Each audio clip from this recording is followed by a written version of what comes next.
90,000 transformer வாங்கியதாக சொல்லியிருக்கிறார். அதில் 44,000 transformer வாங்கியதற்கான CBI வழக்கு பதிவு செய்துள்ளது.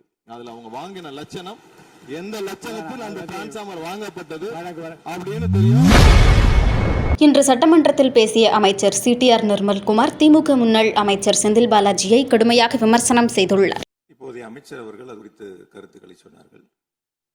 கடந்த 5 ஆண்டுகளில் சீரான மின் விநியோகத்திற்கு 393 துணை மின் நிலையங்கள் அறிவிக்கப்பட்டு அதற்கான பணிகள் பெரும்பான்மையாக முடிக்கப்பட்டு பயன்பாட்டிற்கு கொண்டு வரப்பட்டிருக்கின்றன.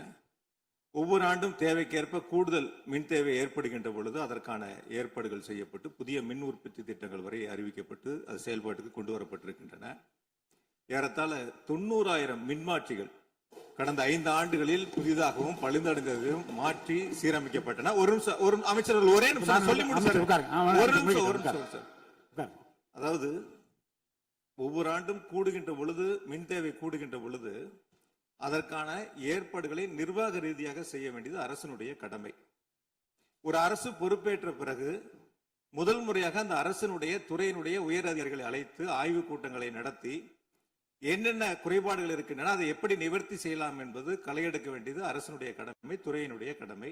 எனக்கு தெரிந்தவரை இதுவரை மின்துறையில் அந்த மின் விநியோகத்தில் இருக்கக்கூடிய துறையினுடைய அதிகாரிகள் ஆய்வுக் கூட்டங்கள் வரை இதுவரை நடைபெறவில்லை. அதைத்தான் அங்கிருக்கு பணியாற்றக்கூடியவர்கள் சொல்கின்றார்கள். இப்பொழுது இருக்கக்கூடிய பணியாளர்களை வைத்துத்தான் கடந்த 5 ஆண்டுகளும் மிக சிறப்பாக எந்தவித மின்தடையும் இல்லாமல் சீரான மின் விநியோகம் வழங்கப்பட்டன. எனவே கடந்த காலங்களில் இருக்கக்கூடிய குறைகளை தொடர்ச்சியாக ஒரே கருத்துக்களை முன்வைப்பதை விட இந்த அரசு துறையினுடைய அதிகாரிகளை அழைத்து ஆய்வுக் கூட்டங்களை நடத்தி கடைமுறை வரை மின் விநியோகம் சீராக எடுத்து செல்வதற்கான முன்னெடுப்புகளை எடுக்க வேண்டும். எங்களுடைய எதிர்க்கட்சி தலைவர் துணை முதலமைச்சராக இருந்த பொழுது அவருடைய சேப்பாக்கம் திருவல்லிக்கேணியிலேயே பல்வேறு மின் திட்டங்களை தங்களுடைய திருக்கரங்களால் தொடங்கி வைத்திருக்கின்றார்கள். அது அனைத்து தொகுதியிலும் அனைத்து மின் திட்டங்களும் சிறப்பாக கடந்த 5 ஆண்டுகளில் நிறைவேற்றப்பட்டிருக்கின்றன. அதையும் நீங்கள் எடுத்து பார்த்து இனி என்னத்தை நீங்க உங்களுடைய பத்திரிகை செய்தியிலேயே கொடுத்திருக்கிறீங்க.